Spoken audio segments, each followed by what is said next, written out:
Silent please.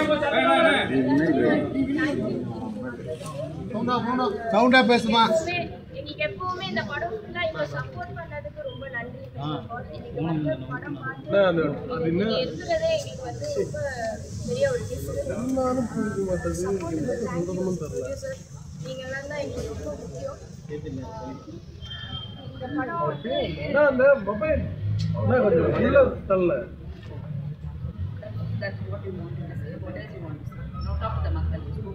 மக்கள் எல்லாருக்குமே ஜூலை 11ஆம் தேதி படம் வேர்ல்டு வைட் ரிலீஸ் ஆகுது சினிமாஸ்ல. மக்கள் வெளிச்சம் தியேட்டர்ல வந்து படத்தை சப்போர்ட் வருது. நாங்க ஒரு சின்ன ஒரு குடும்பம் தான். நாங்க எல்லாருமே ஒரு எஃபர்ட் போட்டு ஹார்ட் ஒர்க் பண்ணி ஒரு படம் எடுத்துருக்கோம். நீங்க பார்த்து ரசிக்கிறதுக்காக சப்போர்ட் பண்ணி நம்புறேன்.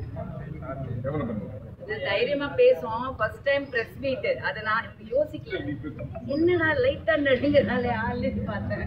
பிரஸ் மீட் பேசுனது இல்லை. எல்லாருக்கும் வணக்கம். சின்ன போர்ஷன் நான் ஒர்க் பண்ணியிருக்கேன். மழை மேம் கூட ஒர்க் பண்ணிட்டு ஜோதி வந்து எல்லாத்தையும் இந்த படம் ஒர்க் பண்ணது ஆக்சுவலாக என்னோட ஃபஸ்ட்டு படம்.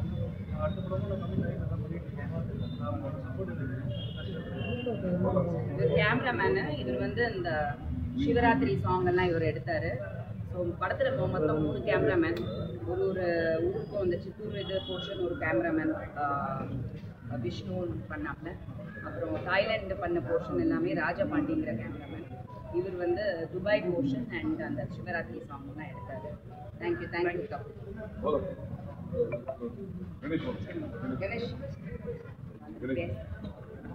எல்லாருக்கும் வணக்கம். சொந்தங்களாகிய வணக்கம். ஆக்சுவலாக அந்த படம் ஜாலியாக டூர் போகிற மாதிரி தான் போனோம். அதே மாதிரி டூர் போகிற மாதிரி தான் படம் எடுத்தது. இந்த படத்தோட டைரக்டர் வந்து கையில் பேப்பரே வச்சுக்கிறேன். அப்படியே அந்த ஸ்பாட்டில் இதான் அப்படி இது பண்ணி ஒரு அழகாக ஒரு எப்படி ஒரு குழந்தை பாப்பா படம் வந்திருக்கு. அதனால் கண்டிப்பாக நீங்கள்லாம் இந்த படத்துக்கு சப்போர்ட் பண்ணணும். இந்த படத்தில் ஒர்க் பண்ணுற எல்லா டெக்னீஷியன் எல்லாம் மூணு ஷெட்யூலில் 3 கேமரா வந்து மாற்றுற மாதிரி அடிக்கடி ஆர்டிஸ்டை மாட்டிக்கிட்டே இருப்பாங்க. அதே மாதிரி சொல்லி இந்த படம் நல்லா வந்திருக்கு.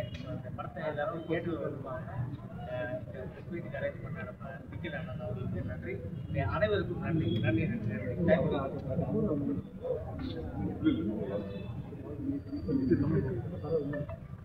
எல்லாருக்கும் வணக்கம். அஸ்ஸலாமு அலைக்கும். நான் உங்கள் ஷர்மிளா. நானே இன்னைக்கு தான் பார்க்குறேன். ஏன்னா பர்டிகுலராக மீடியா கூட உட்காந்து பார்க்கணும்னு நினச்சேன். அதனால தான் நான் இன்னைக்கு பார்க்குறேன். நான் நடித்ததெல்லாம் மறந்து போய் உண்மையிலேயே என்னோட கேரக்டரே எனக்கு தெரியல. அவ்வளோ டிஃப்ரெண்ட்டாக இருந்தது படம் ஃபுல்லாக பார்க்கும்போது. ஹோப்ஃபுல்லி நீங்களாம் பார்த்தீங்க, உங்களுக்கு பிடிச்சதா நீங்கள் தான் முதல்ல எனக்கு சொல்லணும். அண்ட் முக்கியமாக சொல்ல போகணுன்னா, நாங்கள்லாம் இங்கேயே தான் இருக்கோம். எங்களெல்லாம் மறந்துட்டாங்க நிறைய கம்பெனிஸில். ரொம்ப வருத்தமான விஷயம் தான். ஃபஸ்ட்டு ஜோவிகாவுக்கும் ப்ரொடியூசர் அண்ட் வனிதா டைரக்டர் நான் முதல்ல அவங்க தேங்க்ஸ் சொல்லணும். ஏன்னா நிறைய பேர் மறந்து போனவங்களை இந்த படத்தில் நம்மளால் பார்க்க முடியுது. அந்த ஒரு விஷயத்தில் தமிழ் நடிகர்களுக்கு தமிழில் வாய்ப்பு ரொம்ப கம்மி. இந்த மாதிரி படங்கள் வனிதா நிறைய பண்ணணும். அதில் எங்களுக்கெல்லாம் வாய்ப்பு இருக்கணும். And thank you very much Vanitha. Thank you sir, opportunity. Thank you all.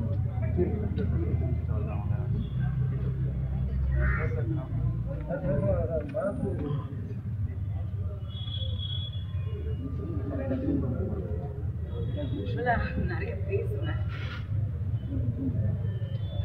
First time ரொம்ப எமோஷ்னலாக இருக்கு.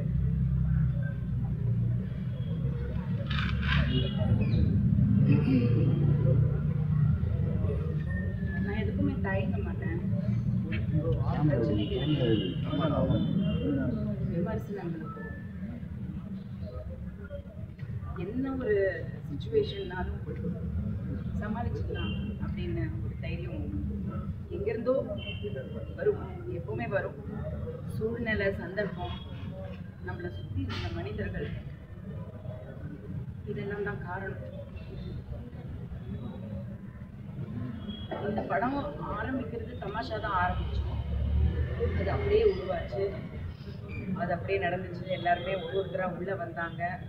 எனக்கு சின்ன சின்ன டிஃபிகல்ட்டிஸ், ப்ராக்டிக்கல் டிஃபிகல்ட்டிஸ் எல்லா ப்ரொடியூசர்ஸும் டைரக்டர்ஸும் ஃபேஸ் பண்ணக்கூடியது. கொஞ்சம் வெளிநாடுன்னும் போது கொஞ்சம் ஜாஸ்தி இருந்திருக்கலாம். பணம் பற்றாக்குறை வரும், திடீர்னு பேங்க் அக்கௌண்ட் ரிலீஸ் ஆகிடும், ஏன்னா நம்ம வெளிநாட்டில் ஷூட்டிங் பண்ண முடியும். இந்த மாதிரி ப்ராக்டிக்கல் டிஃபிகல்ட்டிஸ் நிறைய வந்தது.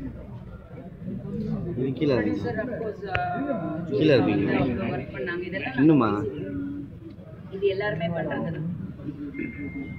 பட் இன்னைக்கு இங்கே உங்கள் முன்னாடி எஸ்பெஷலி எனக்கு நான் ஆக்சுவலி வந்து இன்னைக்கு இந்த ஸ்டேஜில் எனக்கு ஒரு புது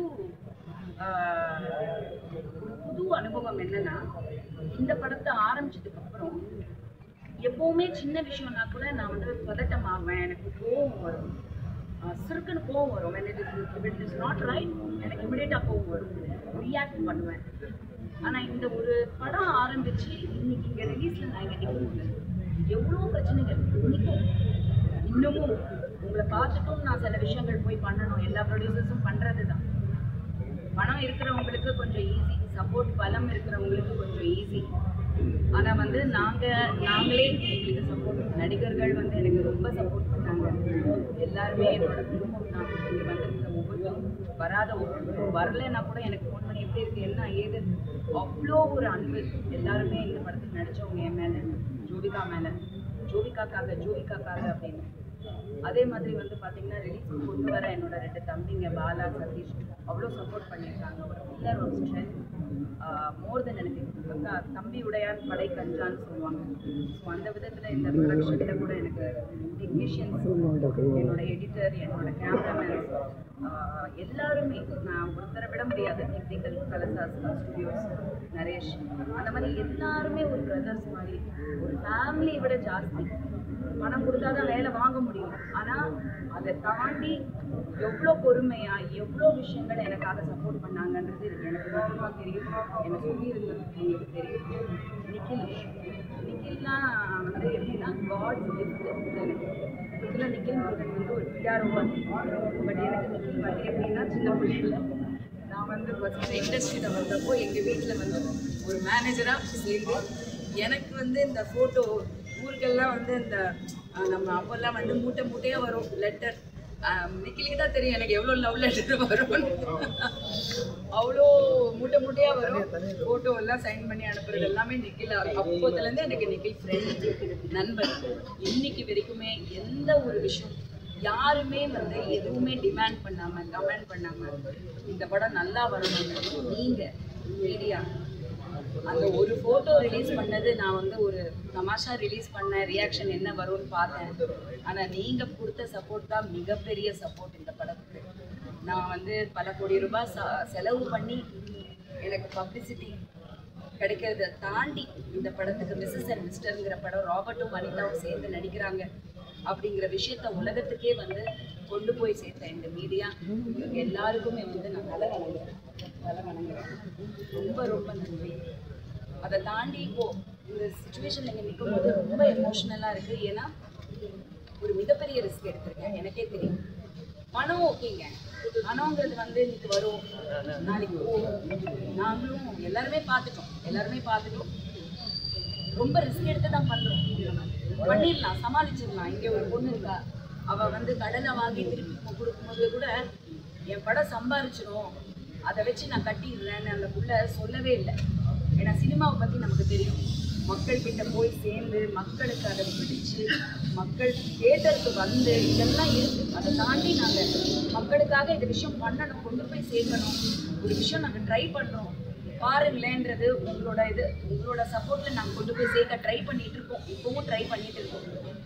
அது வந்து நான் நடிக்க போகிறேன், நான் வேலை செய்ய போகிறேன், நான் கொடுத்துட்றேன் அந்த காசை. நான் அந்த பொண்ணு அவ்வளோ ரிஸ்க் எடுத்துருக்கேன். அதே மாதிரி Mahendraji, one of the biggest pillar of support. இந்த படத்தில் நீங்கள் பார்த்துருப்பீங்க, அவரும் ஒரு முக்கியமான ஒரு ரோல். ஒரு 1 day தான் நடிச்சிருப்பாரு, ஆனால் அவ்வளோ போர்ஷன் நான் எடுத்திருக்கேன் அதில். எல்லாருமே அனுபவம், சிலன் பாசு எல்லாருமே.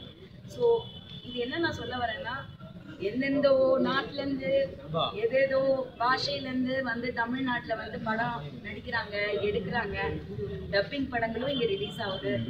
உங்களுக்கு பிடிச்சதுன்னா வந்து ஒரு பாட்டு அது ராஜா சார் எப்பவோ போட்ட பாட்டு ஒரு படத்துல வந்தது. அந்த பாட்டு திடீர்னு பார்த்தா அப்படி பிச்சுக்கிட்டு ஓடுது. எந்த படம் ஓடும் எந்த படம் ஓடாதுங்கிறது உங்களாலையும் சொல்ல முடிய மாட்டேங்குது, எங்களால சத்தியமா சொல்ல முடிய மாட்டேங்குது. மக்களுக்கு அந்த டைம்ல என்ன கனெக்ட் ஆகுது அப்படிங்கிறது தான். இது ஒரு மிக பணிவான ஒரு முயற்சி, கூட்டு முயற்சி. எல்லாருமே தமிழ் நடிகர்கள் தமிழ்நாட்டில் உட்காந்து இங்கே இன்ட்ரடியூஸ் ஆகி இங்கே நடிச்சு இங்கே தான் நாங்கள் இன்னும் ஒரு டேக்ஸ் பே பண்ணிட்டு எல்லாருமே இங்கே இருக்கோம். வந்தாரை வாழ வைக்கும் தமிழ்நாடுன்னு சொல்லுறது ரொம்ப பெருமையா இருக்கு. ஆனா வந்தாரை மட்டுமே வாழ வைக்கும் தமிழ்நாடு ஆக்கிடாதீங்க தயவு செஞ்சு. நான் கை கூப்பி கேட்கிறேன், தமிழ் மக்களை வந்து படத்தை உருவாக்கி தியேட்டர்ல வந்து பாருங்க. என் மேல எவ்வளோ நான் அன்பு வச்சிருக்கீங்க. எனக்கு இன்னைக்கு வந்து நான் இந்த இடத்துல நிக்கிறேன்னா அதுக்கு ஒரே காரணம் உங்களோட அன்பு, மீடியாவோட அன்பு மட்டும்தான், என் ஃப்ரெண்ட்ஸோட சப்போர்ட். தயவு செஞ்சு தியேட்டர்ஸ்க்கு வாங்க. ரொம்ப எமோஷனலா இருக்கு. ஏன்னா ஒரு டைரக்டர்ன்றது சாதாரண ஒரு விஷயம் கிடையாது. மிகப்பெரிய பொறுப்பு எடுத்திருக்கேன். ஆனா நான் தப்பு பண்ணிருக்கலாம், ரைட் பண்ணிருக்கலாம். இது ஃபர்ஸ்ட் அட்டெம்ப்ட். இது வந்து என்னை வந்து கட்டுப்படுத்தாது. பட் அதே சமயத்துல அதை நான் தப்பு பண்ணியிருக்கேனா ரைட்டு பண்ணியிருக்கேனான்னு சொல்றதுக்கு உங்களுக்கு மட்டும்தான் உரிமை இருக்கு. மீடியா ஆகிய உங்களுக்கு கண்டிப்பா அந்த உரிமை இருக்கு. விமர்சனங்கள் எழுதுங்க, கொண்டு போய் மக்கள்கிட்ட அந்த விஷயத்த சேர்த்துருங்க. அது நல்லா எழுதுங்க, இல்லை குறைய கூட எழுதுங்க. மக்கள் வந்து என்ன இப்படி எழுதியிருக்காங்களே வந்து பாருங்க. அந்த பணம் உங்களுக்கு பெரிய பணம் தான். ஆனா அந்த பணம் இல்லை அப்படின்னா சினிமாவே இல்லை. தயவு செஞ்சு பெரிய படங்களுக்கு மட்டும் வரவேற்பு வருது, ஓப்பனிங் வருது. படம் நல்லா இல்லை அப்படின்ட்டு உடனே போயிடுது, பஸ் போயிடுது. ஹீரோ படங்கள் எவ்வளோ கோடி லாஸ் ஆகும்.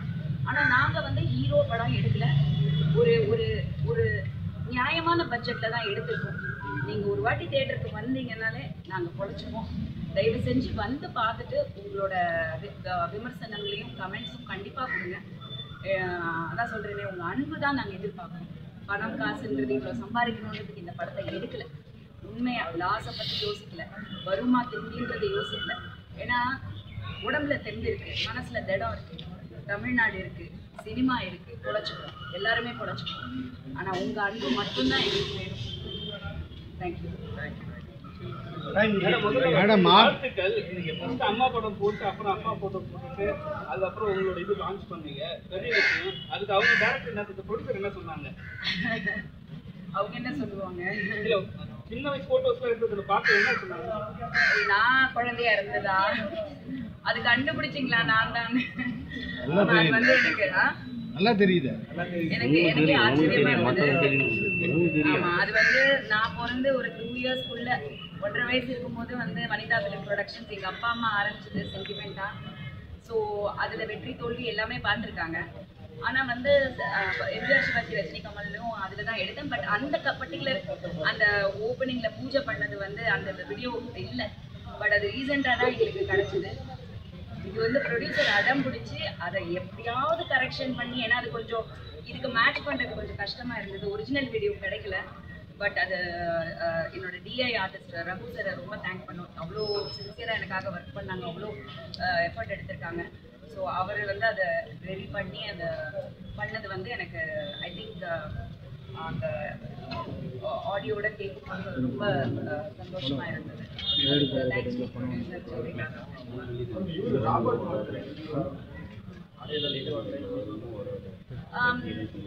ஆனஸ்டா சொல்லணும்னா எல்லாருமே பிஸியா இருக்காங்கம்மா. இன்னைக்கு கூட பாருங்க, யார் யார் பிஸியா இருக்காங்களோ வராங்க.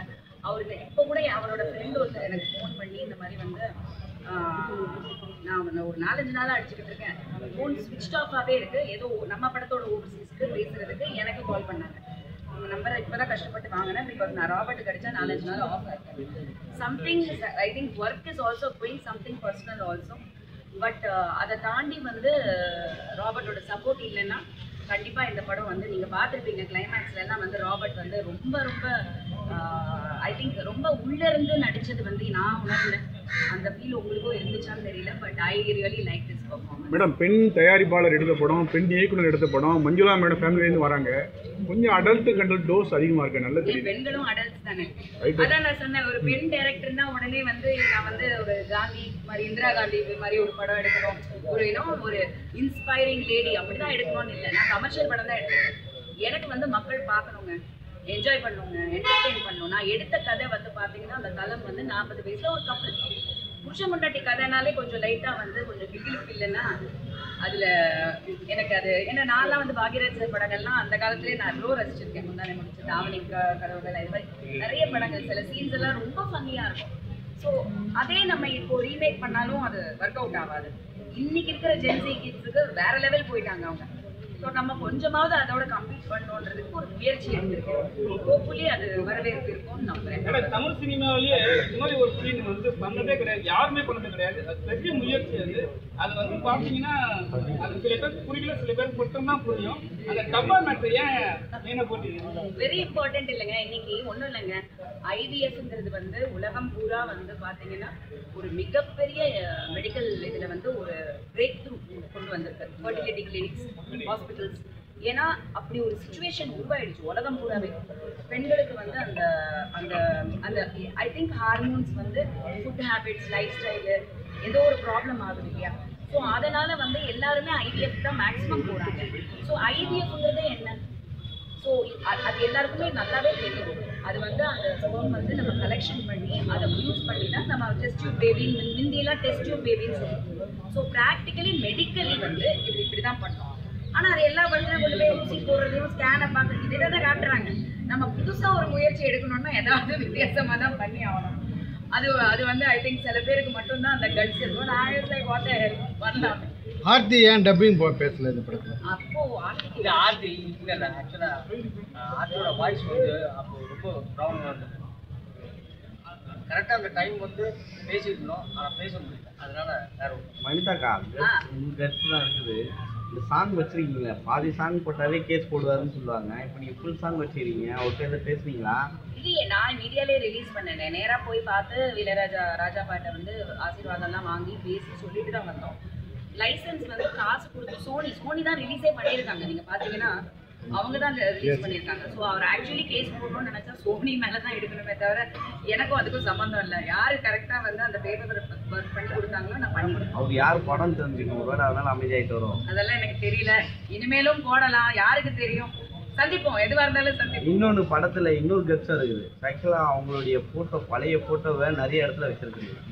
அவங்க ஓகே சொன்னாங்க, எல்லாருக்குமே ஞாபகம் இருக்கும். ஏன்னா we are all adults. At the end of the day, சின்ன பிள்ளைங்களை வந்து நீ பார்க்காத, ஏய் நீ போ அப்படின்னு சொல்றது ஓகே. பட் அந்த சின்ன பிள்ளைலையும் எனக்குமே ஞாபகம் இருக்கு. ஷகிலாக்கா நான் வந்து I think some 6th standard 7th standard அந்த டைம்ல வந்து இந்த ஒரு பர்டிகுலர் சேனல் பேர் சொல்லக்கூடாது இல்லை, பர்டிகுலர் சேனல்ல வந்து ஏதோ ஒரு அந்த ஷோவா வரப்போகுதுன்னு சொல்லி நான் கேள்விப்பட்டேன். நான் பார்த்ததே கிடையாது அவங்க படம், எனக்கு என்னன்னே தெரியாது. ஆனால் அது ஏதோ சம்திங் ஒரு கியூரியாசிட்டி இருக்கும். இப்போல்லாம் தான் சோஷியல் மீடியா எல்லாமே தெரியுது. அந்த காலத்தில் எங்களுக்கு யாருக்குமே எதுவுமே தெரியாது. ஸோ நான் எங்கள் வீட்டிலலாம் ரொம்ப ப்ரொடெக்டடாக இருப்பாங்க. ஆனால் அது ஏதோ நைட்டு 12 மணிக்கு போடுறாங்கன்னு தூக்கத்துலேருந்து ஏஞ்சி போய் சவுண்ட் இல்லாமல் டிவி ஆன் பண்ணி என்னதான் போடுறாங்க அப்படின்றதெல்லாம் கூட நாங்களும் பார்த்துருக்கோம். ஸோ அதெல்லாம் அந்த ஒரு சின்ன மெமரிஸ் தான் ஞாபகப்படுத்துறது இல்லையா? ஆமாம் இல்லை இப்படிலாம் நடந்துச்சு இல்லை. ஸோ அந்த ஒரு மெமரியை செரிஷ் பண்ணுறது I think that is what I wanted. எப்பவுமே வனிதா வந்து ரொம்ப பிரிஸ்கா இருப்பாங்க. ஏன் கொஞ்சம் நல்லா இருக்கு மாதிரி இருக்கு? எப்பவுமே பிரிஸ்கா இருப்பாங்க. இல்லை அது ஒரு ப்ரொடியூசராக வந்து படத்தை ரிலீஸ் பண்ணுறதே கஷ்டம். டைரக்டர் ஃபர்ஸ்ட் டைம் பண்ணும்போது அதுக்கான நர்வஸ்னஸ் எல்லாமே இருக்கும். அதை தாண்டி வந்து பார்த்தீங்கன்னா ஒரு ரெஸ்பான்சிபிலிட்டின்னு ஒன்று இருக்கு இல்லையா? இவ்வளோ பேருக்கு நான் பதில் சொல்லுவேன் அப்படிங்கிற ஒரு விஷயம் வந்து ஒரு பாரம், பெரிய பாரம். நாளைக்கு காலையில் அது என்ன ரிசல்ட்டோ அதுக்கப்புறம் தான் எனக்கு நான் நார்மல் வர முடியும். அது வரைக்கும் அந்த டென்ஷன், அந்த எமோஷன் வந்து எனக்கு அழுகையும் வருது, அழுகையும் வரமாட்டேங்குது. ஏன்னா நான் இந்த நேரத்தில் அழுதுட்டேன்னா அது கரெக்ட் கிடையாது. நான் தான் அந்த கேப்டன் ஆஃப் த ஷிப் அப்படின்னா அது போய் முட்டுதோ இல்லை வந்து அந்த டைட்டானிக் வந்து காப்பாற்றுறோம் அந்த செகண்ட் வரைக்கும் நான் போராடி தான் ஆகணும். ஸோ நான் பிரேக் டவுன் ஆகணும்னா கூட அது விடாமல் நான் ட்ரை பண்ணுறேன். நீ கூட இந்த படம் அந்த படத்தோடய மிஞ்சிருச்சுன்னு நினைக்கிறேன். இப்போ நைட்டில் 12 மணிக்கு சவுண்டை கம்மி பண்ணி பார்த்துட்டு உங்கள் படத்தையும் அப்படி தான் பார்ப்பாங்களோ? இன்னைக்கு எல்லா இடத்துலயும் எல்லாமே அவைலபிளா இருக்கு. ஸோ அதனால கண்டிப்பா சொல்ல முடியாது. உங்கள் பொண்ணு பார்த்தாங்களா ஃபர்ஸ்ட் இந்த படத்தை? என்ன சொன்னாங்க? ஒர்க் பண்ணாங்கல்ல, கூடவே தானே இருக்காங்க. இன்னைக்கு அதான் சொல்றேனே, நாசூக்கா சொல்றேன். அந்த காலத்துல வந்து எங்க அம்மா அப்பா வந்து அமெரிக்கால இருந்தோம் நாங்க. அப்போ இங்கிலீஷ் படத்துக்குலாம் கூப்பிட்டு போவாங்க. அங்கெல்லாம் எந்த ரெஸ்ட்ரிக்ஷன்லாம் எதுவுமே கிடையாது. எல்லா சீன்லயும் கிசி சீன் இருக்கும். அப்போ வந்து க்ளோஸ் யூர் ஐஸ் அப்படின்ட்டு எங்க அம்மா வந்து இப்படி முன்னாடி எடுத்து கொடுப்பாங்க. உடனே நானும் வீட்டால இப்படி மூடிக்குவோம். நமக்கு ஏதோ நடக்குதுன்னு தெரியும். ஆனாலும் அந்த பேரண்ட்ஸ்க்கு என்னன்னா அவங்க பார்க்கக்கூடாது. நமக்கு வந்து இஸ் இட் ஓவர் அதை முடிஞ்சிடுச்சான்னு அப்புறம் அங்கிருந்து அமெரிக்கன் ஃப்ரெண்ட் எங்கள் அம்மா கிட்ட முடிஞ்சிடுச்சான்னு கேட்கும் போதே தெரியல, அவளுக்கு ஏதோ நடக்குதுன்னு தெரியுது, நீ என்னத்துக்கு மூடுற அந்த கான்செப்ட் அந்த காலத்தில். இன்னைக்கு வந்து பார்த்தீங்கன்னா ஒரு மாடர்ன் மைண்ட் இருக்கிறது. சிலதெல்லாம் வந்து நம்மளும் இக்னோர் பண்ணிடணும். பிள்ளைங்களுக்கு சில விஷயம் தெரிஞ்ச மாதிரி நம்ம கிட்ட காமிச்சிக்க மாட்டாங்க. அதே மாதிரி நம்ம போய் நோண்டி உனக்கு தெரியுமான்னு கேட்கறதும் தப்பான ஒரு விஷயம். அவங்களுக்கும் தெரியும் சில விஷயங்கள். ஒரு அடல்ட்ஸ்னா என்ன பண்ணுவாங்க, அவங்க லைஃப் ஸ்டைல் என்னன்னு அவங்களும் வந்து கேட்க மாட்டாங்க. So it's an understanding. ஏன்னா அவங்க வளர போறவங்க, நம்ம வளர்த்தவங்க. வித்தியாசம். படத்துல நாங்கள் ரொம்ப ரசிச்சது ஒரு குட்டி குழந்தை அந்த ப்ரொடக்ஷன் சொல்லி ஆரம்பிச்சிருக்கிறது நீங்க வந்து பண்ணீங்க, ரொம்ப நல்லா இருந்தது. ஆனா ஒரிஜினல் ரைட்ஸ் வந்து அது விஜயகுமார் சார்ட்ட இருக்கு. அவர்கிட்ட வந்து பெர்மிஷன் வாங்குறீங்களா? அவர் கேட்க மாட்டாங்க. ஒன்றும் பிரச்சனை இல்லை. நீங்க லாஸ்ட் சீன்ல ஒன்று சொல்றீங்க, நாங்களாம் இங்கே தான் இருக்கோம், எங்கெல்லாம் தெரியலையா அப்படின்ற மாதிரி ஒரு சொல்லியிருக்கீங்க தமிழ் டைரக்டர்களுக்கு. உண்மையாலுமே உங்களெல்லாம் அவங்களுக்கு கண்ணுக்கு தெரியலையா தமிழ் இண்டஸ்ட்ரியில? நீங்க சொல்லியிருக்கீங்க இல்லை உங்களை கூப்பிடுறதுக்கு யோசிக்கிறாங்களா? ஏன்னா சமீபத்தில் நீங்க நூல் படத்துல வரும்போதே தான் காட்டுவாங்க, இந்த படத்துலயும் அதே மாதிரி தான் கொண்டு வராங்க. ஸோ உங்களை பார்க்கும் போது உங்களை கூப்பிடும் போது இந்த கேரக்டருக்கு இவங்க தான் அப்படின்றாங்களா? நீங்க மாத்தணும் நீங்க யோசிச்சிருக்கீங்களா? அப்படிதான் நினைக்கிறேன். கண்டிப்பா நான் இந்த படம் பேசும்போது நான் இது பண்ணணும் அப்படின்னு ஆசைப்பட்டதே இல்லை. இந்த மாதிரி நடிக்கிறதுக்கு ஒரு வாய்ப்பு இந்த படத்தில் இருக்குங்க. நான் நடிச்சிருக்கேன். ஸோ அது ஒரு இதான். பட் மற்றபடி இப்போ என்ன பிரச்சனைனா, இப்போ இருக்கிற காமெடியன்ஸுக்கு நான் வயசு பெரியவா, அவங்களுக்கு ஜோடியாக பண்ணுவேன். கவுண்டமணி டைம் அப்போ நான் ரொம்ப சின்ன பொண்ணு, அப்பயும் பண்ண முடியாது. ஸோ நான் ரெண்டும் கரெக்டாக டைம் 70s போனது தான் இல்லை. இப்போ எல்லாம் கரெக்ட் ஆகிடும். ஊர்வசி அக்கா வந்து நெக்ஸ்ட் ஸ்டேஜுக்கு போயிட்டாங்க. இப்போ ஒரு குட்டி ஊர்வசி இண்டஸ்ட்ரிக்கு கிடைச்சிட்டாங்க. ஆனால் அதை யூஸ் பண்ணணும். திரும்பியும் வந்து நீங்கள் கேரளாலேருந்து கர்நாடகாலேருந்து மட்டும்தான் கூட்டிகிட்டு வந்து நான் வாய்ப்பு கொடுத்தாங்கன்னா ஒன்றும் பண்ண முடியாது. படத்துல சொல்லியிருப்பாங்க மோகன்லால் மம்முட்டி எல்லாம் வச்சு காலி பண்ணிட்டு சொல்லணும்னு கொடுப்பாங்க. அது மென்ஷன் பண்ணி போட்டீங்க. அதுதானே உண்மை. அது அவங்களுக்கே தெரியும். அதுதானே உண்மை, அவங்களுக்கே தெரியுமே. மம்முட்டி சார், மோகன்லால் சார் நல்லா தெரியும். வெள்ளிக்கிழமை சத்யநாதா படம் வருதுன்னா இது வந்து இண்டஸ்ட்ரி எல்லாருக்குமே தெரிஞ்சு நானே கேள்விப்பட்டிருக்கேன் குழந்தைங்க. அதான் நான் வந்து ஞாபகப்படுத்தணும். மலையாள லேடி சூப்பர் ஸ்டார் அப்படிங்கறத வந்து நான் என்னோட தம்பி பாலா நினைச்சிருக்காங்க. அவர்தான் ரொம்ப உருகுனாரு. ஆமா ஆமா. ரொம்ப முதல்ல என்ன வனிதா இந்த டிஸ்ட்ரிபியூட்டர் கரெக்டா எல்லா தியேட்டரும் எடுத்திருக்காரா? எத்தனை தியேட்டர் எடுத்திருக்காரு? கரெக்டா போயிட்டு இருக்காது. ஃபைனல் லிஸ்ட் இன்னும் வரல. பட் ஒரு இந்த சைஸ் ஆஃப் ஃபிலிம்க்கு ஒரு ரீசனபிள் நம்பர் ஆஃப் தியேட்டர்ஸ் வரும் இல்லையா? நாங்க சும்மா எடுக்கிறோன்றதுக்கு காசு செலவு பண்ணி 500 ஸ்கிரீன் அது பெரிய படங்களுக்கும் நிறைய அப்படிதான் பண்றாங்க. இந்த படத்துக்கு ஒரு 100ல இருந்து 150 ஸ்கிரீன் மெயின் சென்டர்ஸ்ல போடுறோம். கரெக்டான ஷோ டைமிங்ஸ் போடுறோம். மேட்னி நைட் ஷோ இன்னும் வசதியா இருக்கும். நம்ம கண்டென்ட்டும் ஒரு அடல்ட் கண்டென்ட் போது இந்த யங்ஸ்டர்ஸும் எல்லாமே இருக்கு. ஸோ கண்டிப்பா எல்லா மல்டிப்ளெக்ஸஸ்லயும் வருது. PVR total Karnataka and Tamil Nadu we have taken and direct distribution தான் நம்ம பண்றோம் லோக்கல் டிஸ்ட்ரிபியூட்டர்ஸோட. ஸோ படம் கண்டிப்பா தியேட்டருக்கு வந்துடும் அண்ட் ப்ராப்பரா வந்துடும். அதை நீங்க தான் போய் அதை பார்த்து நீங்க அதான் சொல்றேன், நீங்க நினைச்சா நாங்க வந்து டைரக்டர் ஆயிட்டீங்க, அவங்க ஹீரோயின் ஆயிட்டாங்க. இப்போ அவங்க காசு வாங்கி படம் பண்ண போறீங்க, என்ன ஜானது? ஜோவிகா வந்து எனக்கு தெரியல. தமிழை பொறுத்த வரைக்கும் சத்தியமா இன்னைக்குமே வந்து எவ்ரிடே ஒரு 2 படம் ஜோவிகா வச்சு ஒரு நல்ல கதை தான் சொல்றாங்க. லைன் கேட்கும்போது எனக்கு ரொம்ப அழகான ஒரு கதையா இருக்கும். ஆனா அது 2வது 3வது படமா இருக்கும். இன்ட்ரோடக்ஷனுக்கு எடுத்த உடனே அந்த மாதிரி படம் வந்து நாம வந்து ஜோதிகாவை வந்து கொண்டு வர விரும்ப மாட்டி தப்பாயிடும், ஒரு பாரம் ஆயிடும். அவ்வளோ ரெகுலர் படத்துல ஹீரோயினா உள்ள இன்ட்ரடியூஸ் ஆனதுக்கு அப்புறம் அதுக்கப்புறம் அவங்க என்ன வேணா பண்ணா அது மக்கள் ஒத்துக்கிட்டாங்கன்னா பிரச்சனை இல்லை. ஸோ மக்கள் ஃபர்ஸ்ட் வந்து அவளை வந்து ஒரு ரெகுலர் ஃபிலிம்ல பார்க்கணுன்றதுக்காக நல்ல படத்துக்காக ஒரு நல்ல ப்ரொடக்ஷன் ஹவுஸ் ஒரு ஹீரோ படம் எனிதிங் ஃபைன் கரெக்டான இன்ட்ரோடக்ஷனுக்காக தமிழ்ல வெயிட்டிங். தெலுங்குல பண்றாங்க, அது நடக்குது. பட் இதுக்காக நாங்க வெயிட்டிங். ஸோ அகைன் தமிழ் ஹீரோயின்ஸ்க்கும் வாய்ப்பு கொடுங்க. அதையும் தான் திரும்பி சொல்ல வேண்டியதா இருக்கு. திரும்பியும் எங்கேயோ தான் போறாங்க. நான் என்னங்க உங்க பொண்ணு நீங்க பாத்துருப்பீங்க, பொண்ணு ட்ரோல் பண்ணிருப்பாங்க, பையனை வச்சு ட்ரோல் பண்ணிருக்காங்க. என்ன தோணுது? வந்து விஜய் வந்தப்போ நான் சொல்றேன், விஜய் சேதுபதி பையனை பத்தி நான் பார்த்தேங்க. உடனே சொல்றேன், என்னோட எக்ஸ்பீரியன்ஸ்ல சொல்றேன். இன்னைக்கு ட்ரோல் படப்படுற அந்த பையன் வந்து ஒரு மிகப்பெரிய வந்து ஒரு தளபதி மாதிரி ஒரு ஸ்டாரா மாறுறதுக்கான அறிகுறி தான் அது. உண்மையா சொல்றேன். ஏன்னா நமக்கு என்ன டேலண்ட் இருக்கு. அந்த பையனை பார்த்தப்போ சூர்யா சேதுபதி எனக்கு வந்து விஜய் வந்து நாளைய தீர்ப்பு அந்த டைம்ல இருந்த மாதிரி தான் எனக்கு தோணுச்சு. அப்படிதான் எனக்கு தோணுச்சு. விஜய் படம் வந்து தியேட்டர்ல ரிலீஸ் ஆனப்போ நாங்களே ஒரு படத்துக்கு போயிருந்தோம். Vijay was also there. We went for some Coimbatore Mappillai something. அந்த டைம்ல தேவா ஐ திங்க் ஏதோ ஒன்று வந்திருந்தது சந்திரலேகா வந்த டைம்ல. அப்போ சத்தியமா கொசு இப்படி அடிக்கிறாங்க, அப்படி கிண்டல் பண்ணியிருக்காங்க விஜயோட ஃபேஸை. அதை நான் கண்ணால பார்த்துருக்கேன், காதால கேட்டிருக்கேன். விஜய்க்கே இது தெரியும் எவ்வளோ விமர்சனங்கள் வந்தது. அதை தாண்டி ஓடி போராடி இன்னைக்கு வந்து ஒரு தளபதியா ஒரு வருங்கால ஒரு முதல்வரா பாக்குற அளவுக்கு ஒரு கட்சிக்கே தலைவரா வந்து அவர் வந்து உட்கார்ந்துருக்காருன்னா அதுதான் சினிமா, அதுதான் தமிழ்நாடு மக்கள். அன்பு வச்சுட்டாங்கன்னா அவங்க கைவிட மாட்டாங்க. அது முயற்சி மட்டுமே திருவினையாகும். சூர்யாவுக்கு வந்து நான் சொல்றது இல்லைன்னா அதை மைண்ட்ல ஏத்திக்கிட்டு அந்த பையன் போராடி அவங்க அப்பா மாதிரி அவங்க அப்பாவோட பெரிய ஹீரோவா வரணும். அதே தான் ஜோவிகாக்கும். நயன்தாரா வந்த புதுசுலையோ இல்லை த்ரிஷா வந்த புதுசுலையோ யாரும் நீங்க எல்லாரையும் தான் பேசுறீங்க. இப்போ பார்த்தா பழைய படம் பார்த்தா என்ன இப்படி இருக்காங்கன்னு நமக்கே தோணும். அந்தந்த ஏஜ் வளரட்டும். எல்லாருமே அந்தந்த ஏஜ்ல இருந்து வளர்ந்து ஒரு வெற்றிக்கு பின்னாடி இன்னொரு வெற்றி.